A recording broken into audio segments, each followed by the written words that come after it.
সবাইকে শুভেচ্ছা। আমন্ত্রণ জানাচ্ছি 21 বিজনেসের সঙ্গে আছি মহিমা পলি। দর্শক, আপনারা জানেন যে ঢাকা স্টক এক্সচেঞ্জে লেনদেন চলছে এবং গত 3 কার্যদিবস আমরা দেখেছি যে ঢাকা স্টক এক্সচেঞ্জে সূচকের একটা ভালো পজিটিভ ট্রেন্ডের মধ্য দিয়েই লেনদেন চলছে এবং দিনের শেষটাও পজিটিভ ট্রেন্ডের মধ্য দিয়ে হয়েছে এবং গত কার্যদিবসে বেশ ভালো একটা লেনদেনের মধ্য দিয়ে লেনদেনের সমাপ্তি হয়েছে ঢাকা স্টক এক্সচেঞ্জে। কিন্তু আজকে দিনের শুরুটা পজিটিভ হলেও এই মুহূর্তে আমরা জানি কিছুটা নেগেটিভ ট্রেন্ডের মধ্য দিয়েই লেনদেন চলছে। দিনের শুরুতে প্রথম 1 ঘন্টায় কিন্তু 11 পয়েন্ট পজিটিভ থেকে লেনদেন চলছিল ঢাকা স্টক এক্সচেঞ্জে। তো সেই অনুযায়ী হয়তো আজকের যে পতনটা সেটা হয়তো কিছুটা কারেকশনও হতে পারে এই বাজারের জন্য। তো আমরা একটু বলি যে আজকে সপ্তাহের চতুর্থ কার্যদিবস, যেমনটা বলছিলাম যে আজকে সূচকের পতনের মধ্য দিয়ে লেনদেন হলো, তার টার্নওভার কিন্তু বেশ ভালোই রয়েছে এবং আমরা যদি একটু বলি যে প্রায় 400 কোটি টাকা লেনদেনের মধ্যে 350 কোটি টাকা বেশি লেনদেন হয়েছে এখনো পর্যন্ত এবং এখনো পর্যন্ত সবচেয়ে বেশি লেনদেন হয়েছে ফার্মাসিউটিক্যাল সেক্টরে। মোট লেনদেনের 18.23% লেনদেন হয়েছে, যা টাকার অঙ্কে 61 কোটি টাকার বেশি। ইন্স্যুরেন্স সেক্টরে 14.50% লেনদেন হয়েছে, যা টাকার অঙ্কে প্রায় 50 কোটি টাকার বেশি এবং লাইফ ইন্স্যুরেন্স সেক্টরে 12.32% লেনদেন হয়েছে এই সেক্টরটিতে, যেটা আমি যদি একটু টাকার অঙ্কে বলি যে 42 কোটি টাকারও বেশি লেনদেন হয়েছে এখনো পর্যন্ত।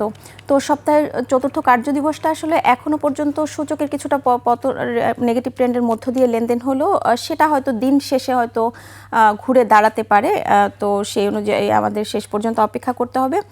দর্শক, আরেকটা বিষয় একটু জানিয়ে রাখছি, 8টি লিজিং কোম্পানির বিনিয়োগকারীদের রক্ষায় বাংলাদেশ ব্যাংকে বিএসইসির চিঠি পাঠিয়েছে এবং শেয়ার বাজারে বিনিয়োগকারীদের জন্য এই যে নতুন এক দুঃসংবাদ হয়ে এসেছে, অব্যবস্থাপনা ও খেলাপি ঋণে জর্জরিত 9টি নন ব্যাংকিং আর্থিক প্রতিষ্ঠান বন্ধের একটা সিদ্ধান্ত হয়েছিল, যেটা কেন্দ্রীয় ব্যাংক গত 30 নভেম্বর এই সিদ্ধান্ত নিয়েছিল এবং এসব প্রতিষ্ঠান অবসায়নের চূড়ান্ত সিদ্ধান্ত গ্রহণ করে, যার মধ্যে 8টি প্রতিষ্ঠানই কিন্তু পুঁজিবাজারে। এই যে ব্যাংকিং সেক্টরে 5টি প্রতিষ্ঠান মার্জারের পর আর্থিক প্রতিষ্ঠানের 9টি প্রতিষ্ঠান অবসায়নের যে সিদ্ধান্ত নেওয়া হয়েছে, সেটা কিন্তু আসলে বিনিয়োগকারীদের জন্য বড় একটা দুঃসংবাদ ছিল সেই মুহূর্তে। তো আমরা যে প্রতিষ্ঠানগুলো, আমি যেটা বলছিলাম যে 9টি প্রতিষ্ঠান অবসায়নের যে সিদ্ধান্ত নেওয়া হয়েছে, তার মধ্যে 8টি প্রতিষ্ঠানই কিন্তু পুঁজিবাজারে লিস্টেড আমরা জানি। আমরা একটু সেটা দেখে নিব যে কোন কোন প্রতিষ্ঠানগুলো রয়েছে পুঁজিবাজারে তালিকাভুক্ত। তাদের মধ্যে আপনারা দেখতে পাচ্ছেন যে peoples leasing and financial services রয়েছে, international leasing and financial service রয়েছে, FS finance and investment, first finance and investment রয়েছে। এছাড়া আরও 4টি প্রতিষ্ঠান রয়েছে যেটি পুঁজিবাজারে তালিকাভুক্ত, সেটাও একটু আমরা দেখে নিব। বাংলাদেশ ইন্ডাস্ট্রিয়াল ফাইন্যান্স রয়েছে, premier leasing and finance, GSP finance company এবং প্রাইম ফাইন্যান্স অ্যান্ড ইনভেস্টমেন্ট। এই 4টি প্রতিষ্ঠান কিন্তু এই 8টি প্রতিষ্ঠান আপনারা জানেন যে পুঁজিবাজারে লিস্টেড রয়েছে, যার মধ্যে শুধুমাত্র আবিবা ফাইন্যান্স এই প্রতিষ্ঠানটি পুঁজিবাজারে লিস্টেড নয়।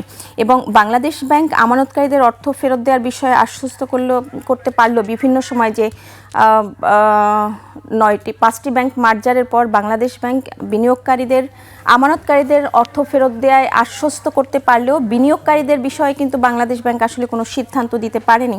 তো সেই ক্ষেত্রে এই যে 8টি আর্থিক প্রতিষ্ঠান যদি অবসায়নের যে সিদ্ধান্ত নেওয়া হয়েছে, সেটি যদি পরবর্তীতে আসলে সেই 5টি ব্যাংকের মতো একই অবস্থা যদি হয়, সেক্ষেত্রে আসলে বিনিয়োগকারীদের ব্যাংকের শেয়ারও হয়তো সেটা শূন্য ঘোষণা করা হতে পারে।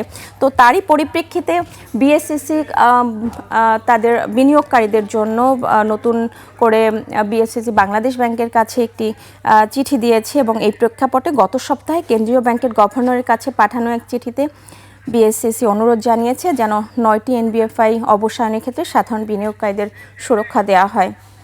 তো দর্শক, এবার নিচ্ছে একটা বিরতি, ফিরছি একটু পরেই, সঙ্গেই থাকুন।